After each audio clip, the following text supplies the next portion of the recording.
Muy buenas noches, bienvenidos. Así comienza este resumen de noticias de la televisión pública, un resumen de noticias de jueves. Nosotros vamos a compartir con ustedes media hora de información, como siempre decimos, lo que nosotros creemos que ha sido lo más importante de lo que ha ocurrido en la Argentina y en el mundo, te lo vamos a contar acá. Este programa tiene una especialista en deportes, es Gabriela Previtera. Gaby, me imagino que hoy el título es uno, pero te lo dejo a vos. Muy buenas noches. ¿Cómo estás, Pablo? Muy buenas noches. Para muchos el título pasa por lo deportivo y por supuesto por la victoria, por ejemplo, del campeón de América. El título del día es que Carlos Bianchi dejó de ser el entrenador de Boca porque lo despidieron los dirigentes.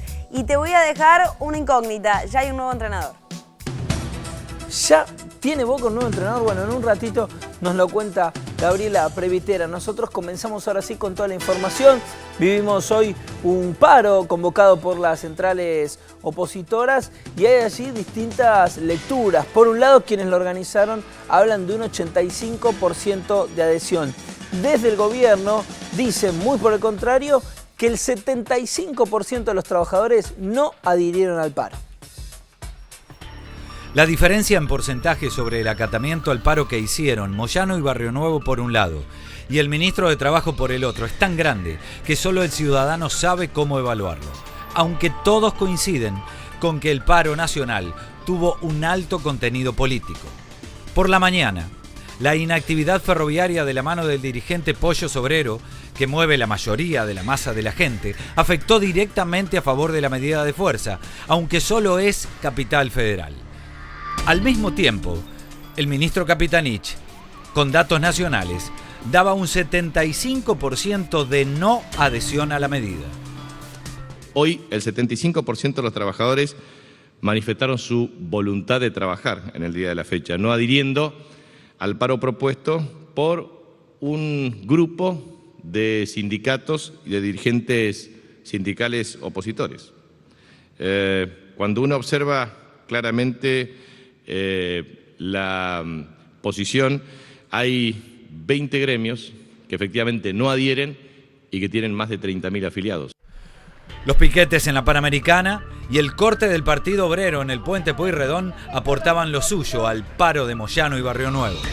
Temprano estábamos en Mitre, después ya el número de manifestantes permitió también desplegar un piquete en Belgrano. Ahora estamos acá en la mano a Capital.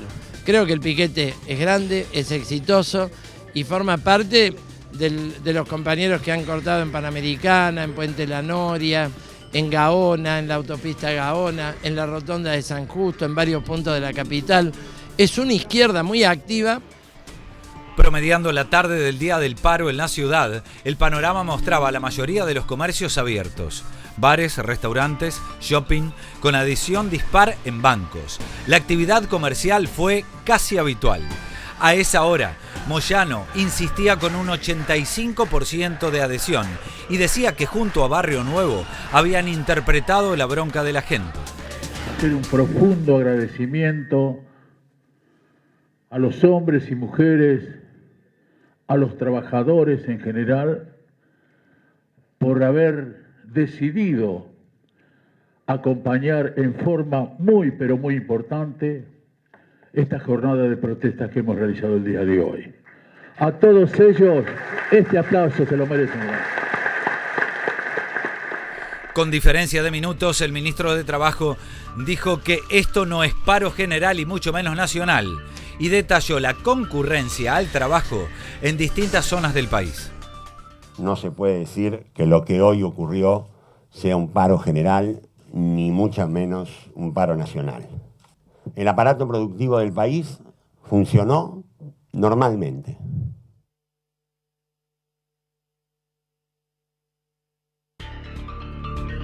Varios vagones de trenes de la línea Sarmiento aparecieron hoy con destrozos.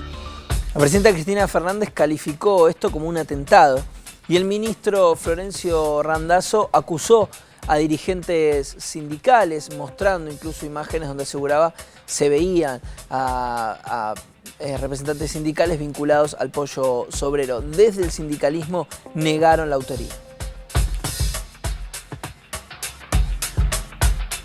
Muchos trabajadores nos acompañan en este proceso porque se sienten reivindicados, sienten orgullo de ser ferroviarios nuevamente. Entonces fueron a trabajar, querían prestar servicio, querían salir con las formaciones. Entonces este grupo de delegados que yo mencioné, recién encabezado por el señor Edgardo Reynoso, vuelvo a repetirlo, y por Mónica Slotauer, les dijeron que si en realidad tomaban servicio, iban a grafitar las formaciones y a ensuciar todas las formaciones, cosa que hicieron. No, y de ninguna manera ha habido destrozos en ninguno de las formaciones, eso lo pueden ver. Solo hay basura desparramada porque justamente se paralizó las tareas a las 0 horas y se retoman ahora. Entonces las formaciones no quedaron limpias desde ese momento y no hay destrozos en las formaciones.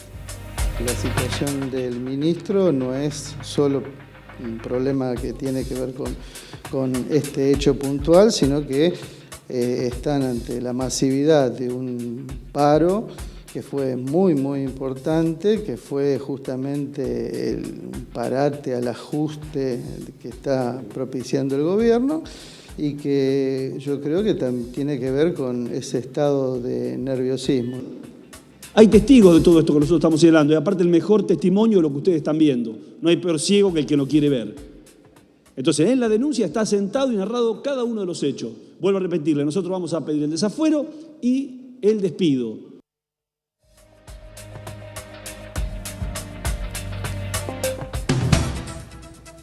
Bien, hubo distintas evaluaciones de este paro. Para Mauricio Macri esto agrava la situación de la Argentina y para el gobernador de la provincia de Buenos Aires, Daniel Scioli, fue un día triste.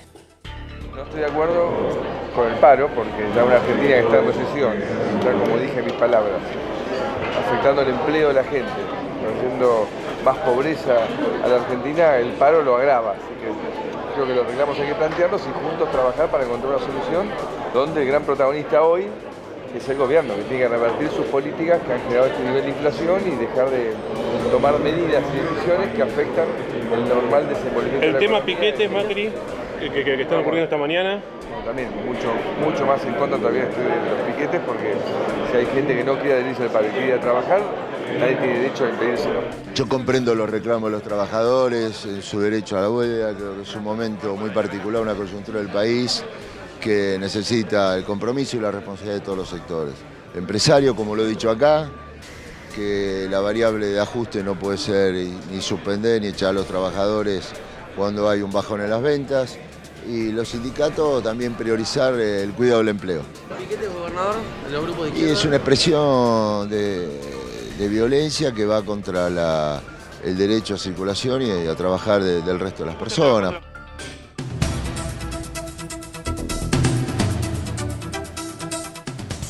La falta de trenes dificultó, por supuesto, el regreso a casa para quienes fueron a trabajar y realmente esto es lo que se veía en la calle. Vamos a compartir ahora el testimonio de distintos comerciantes y trabajadores.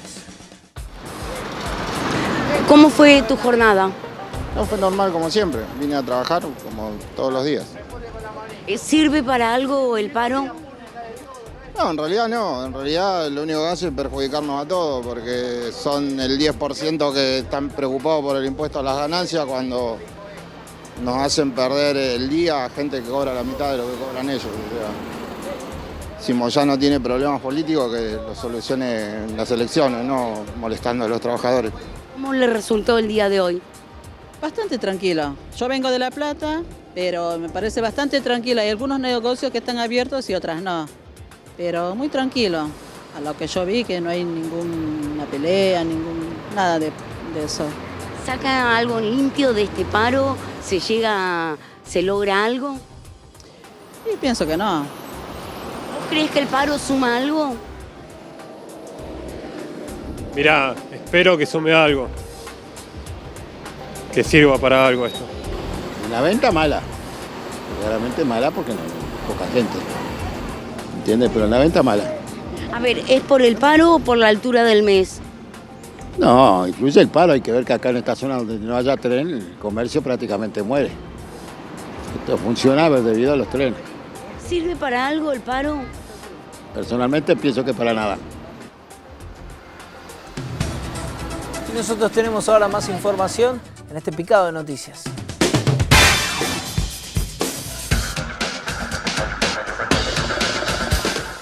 El comité y el grupo de trabajo contra las desapariciones forzadas de la ONU puso como ejemplo la recuperación de Ignacio Guido, el nieto de Estela de Carlotto, e instó a los estados a que creen bancos de datos genéticos específicos a partir de las denuncias.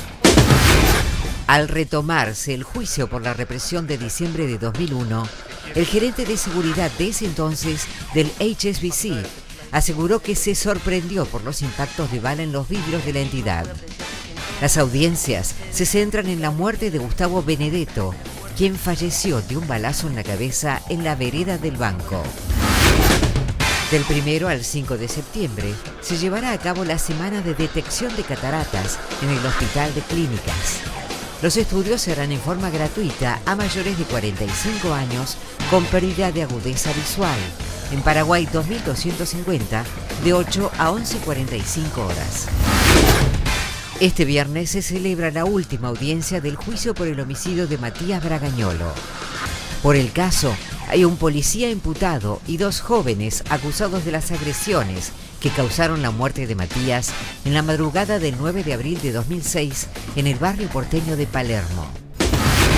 Este viernes a las 14, en el edificio anexo de la Cámara de Diputados, se realizará una audiencia pública por los desmontes en la provincia de Salta, donde este año se habilitaron 150.000 hectáreas de bosques para la deforestación, lo cual viola la Ley Nacional de Protección de Bosques Nativos.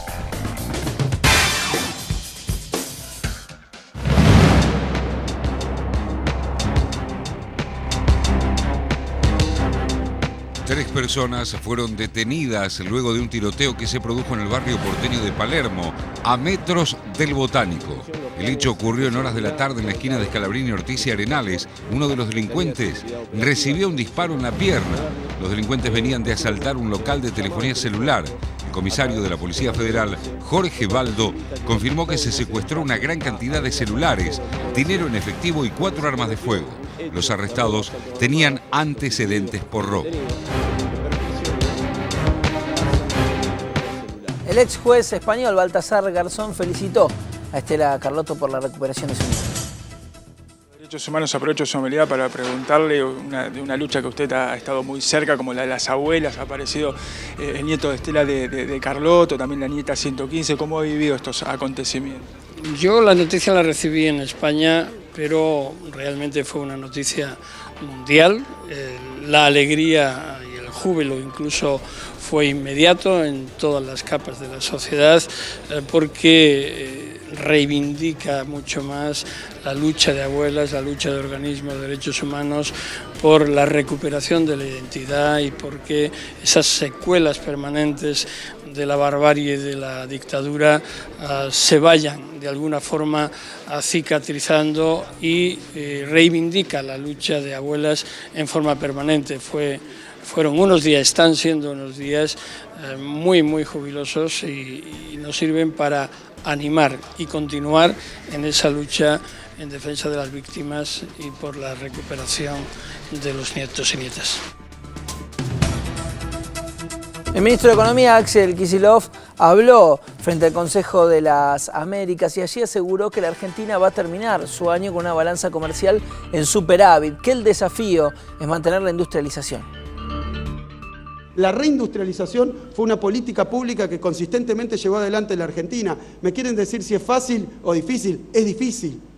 Una cuestión central. Se han tomado muchísimas medidas encaminadas, y estamos discutiéndolo hasta en foros internacionales, encaminadas a sostener un proceso de crecimiento que no va contra el agro, porque las exportaciones agropecuarias se multiplicaron en esta década, la superficie, no solo las exportaciones, la superficie cultivada se creció como nunca antes. De hecho, más allá de lo que conocíamos todos en los 90 como la frontera agropecuaria, se está haciendo soja, digamos, ha corrido al tabaco, ha corrido al algodón, ha llegado a Formosa.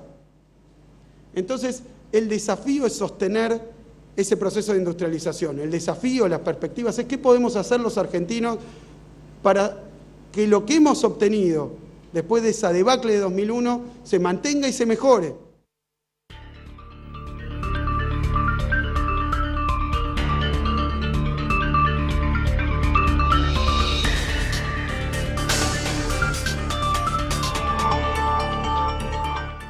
Piden a las Naciones Unidas que establezca una convención para la reestructuración de deuda soberana.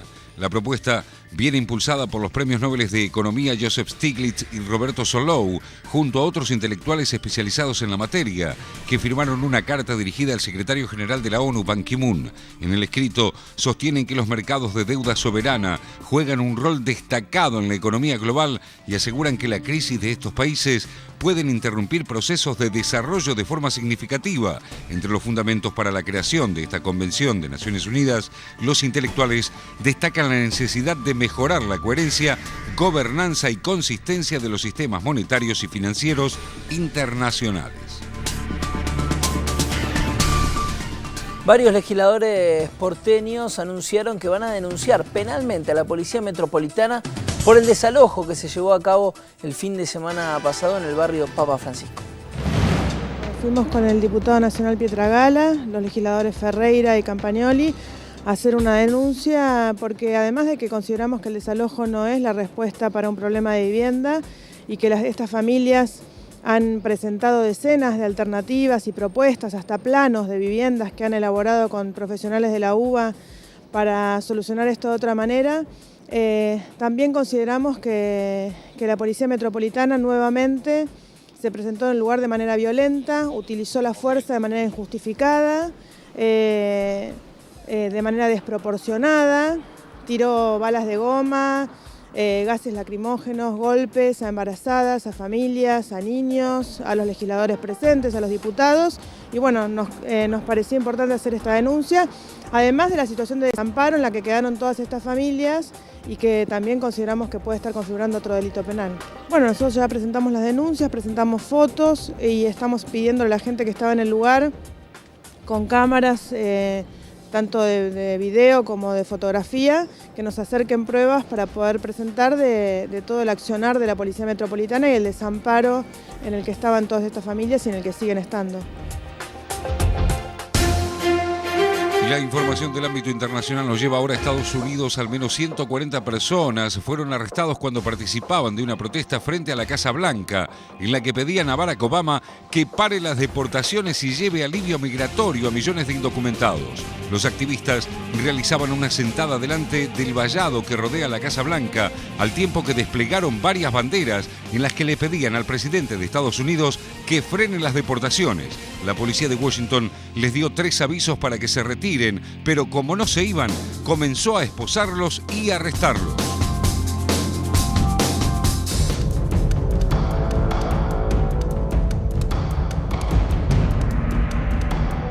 En tanto, el Consejo de Seguridad de Naciones Unidas se va a reunir de urgencia para analizar el conflicto entre Rusia y Ucrania, luego de que el presidente ucraniano denunciara el incremento de tropas rusas en su territorio. El mandatario aseguró que todo el mundo debe hacer una valoración sobre el repentino agravamiento del conflicto, que se centraba en enfrentamientos entre su ejército y milicias prorrusas en el estado este del país. Hace 2 días, el presidente de Ucrania disolvió el parlamento y convocó a nuevas elecciones que se realizarán en el mes de octubre.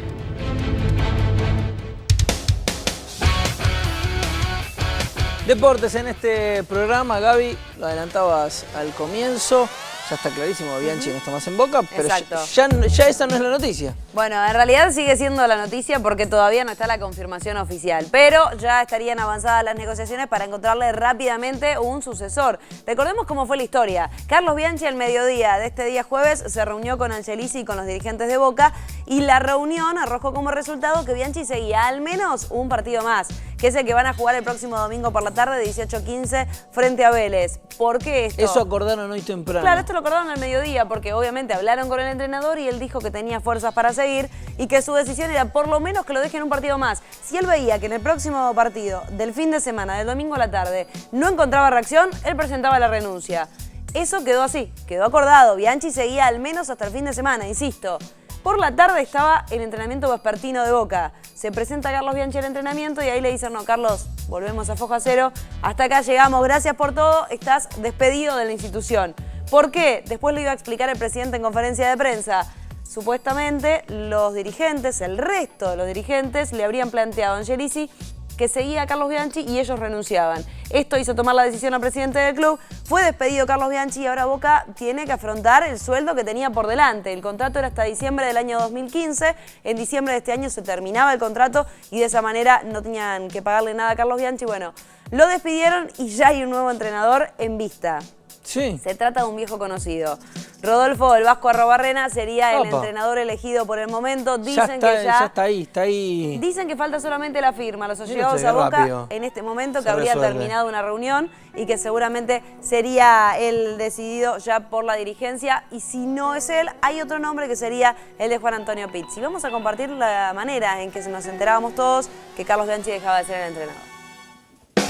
En la charla que tuve esta mañana, que muchos saben que Carlos estuvo en mi casa charlando, él se encontraba con fuerza, yo le había expresado que para nosotros era un ciclo que había terminado, pero que él quería seguir, se sentía con fuerza y que quería trabajar hasta el día domingo, y si el domingo no tenía resultado entonces él se despedía. Yo lo escuché. Me reuní nuevamente a partir de las 12:30 que me fui de mi casa con algunos directivos. Y bueno, y hoy en esta comisión directiva que armamos de urgencia se ha tomado la decisión por unanimidad de la rescisión, con todo lo que ello significa y el gran dolor. Pero bueno, seguramente vamos a empezar a trabajar a partir de este momento y vamos a tratar de traer un entrenador que pueda revertir los resultados futbolísticos.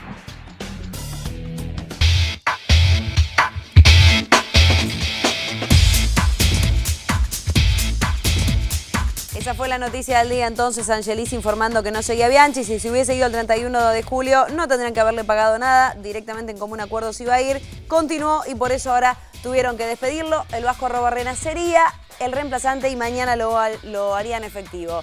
Banfield jugó frente a Tigre y continuó su senda positiva. Se recuperó de un mal arranque con derrotas frente a Godoy Cruz y a Defensa y Justicia y hoy con el gol de Salcedo volvió a ganar. Había vencido a San Lorenzo el fin de semana y con este 1-0 venció a Tigre. Un partido donde Tigre tuvo situaciones, pero no pudo ni siquiera llegar a la igualdad. Ganó Banfield y sumó 3 puntos más en este torneo de transición de la primera división. Y además, el que ganó es Vélez y es el nuevo puntero que tiene el campeonato. Dejó por detrás a River, que ahora es escolta. Mínima diferencia para el conjunto del Fortín frente a Lanús. 1-0 y apareció un delantero que justamente quería Boca, Lucas Pratto. Y que por supuesto quería River también. De hecho, casi pasa River. Y hoy terminó dándole la victoria al Fortín, que es el nuevo puntero que tiene este campeonato. Vamos a compartir la palabra de los protagonistas, de los líderes del certamen. Creo que en el segundo tiempo creamos muchas situaciones de gol. Más allá de que ellos tuvieron alguna que otra contra, Vélez fue superior de tenencia, de creación, de empuje, y creo que fuimos justos ganadores. Se jugó bien, justamente eso es lo que te quería decir. Hicieron un gran partido, sobre todo el primer tiempo. Sí, se jugó bien contra un gran rival. Creo que la diferencia está ahí. Nosotros jugamos contra un equipo que es protagonista como nosotros, que tiene grandes jugadores, y bueno, lo lindo de estos partidos es que lo ganás jugando bien contra equipos que son muy parejos a vos. Bueno, más allá de algún desacople lógico, me imagino que te vas conforme por el rendimiento y obviamente por el resultado. Sí, por el rendimiento, por el resultado, ante un rival muy bueno, de los mejores del campeonato, y que lo viene demostrando hace mucho, pero creo que una victoria merecida. Un arranque fenomenal, 4 jugados, 4 ganados. Sí, lo ideal, la verdad que uno planifica todo para que salgan las cosas bien, pero la verdad que arrancar con 4 partidos seguidos con puntajes ideales, la verdad que nos llena de felicidad. Sí, la verdad que es un gran partido. El primer tiempo fue bastante parejo, nosotros por ahí tuvimos un poco más el control de la pelota, pero el segundo tiempo, por suerte pudimos llegar a un gol, ¿no? Bueno, faltaba. Y los que salieron del fondo de la tabla son ni más ni menos que los campeones de América, San Lorenzo, que no había podido conseguir una victoria en los 2 partidos que había disputado. Recordemos que el primero todavía lo tiene suspendido por haber jugado la final de la Libertadores. Hoy goleó 3-0 a Quilmes como visitante. Héctor Villalba marcaba el primero, asistencia de Verón.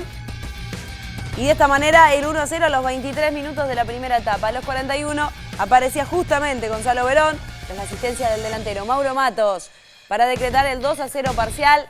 San Lorenzo de esta manera conseguía la primera victoria, venía de 2 derrotas seguidas. Y por último iba a aparecer uno de los mejores ejecutadores de penales que tiene el fútbol argentino. La infracción cometida por el arquero de Quilmes, y de esta manera el árbitro del partido cobraba penal. Y desde los 12 pasos iba a aparecer una vez más Néstor Ortigosa, hombre que no tiene más de un penal errado, y de esta manera definía. 3-0 ganó San Lorenzo y sale del fondo de la tabla el campeón de América. Hasta aquí el primer bloque del resumen de noticias de la televisión pública. Nosotros nos vamos a ir al corte, pero cuando volvemos en este estudio va a estar tocando en vivo Iván Camaño, no se vayan.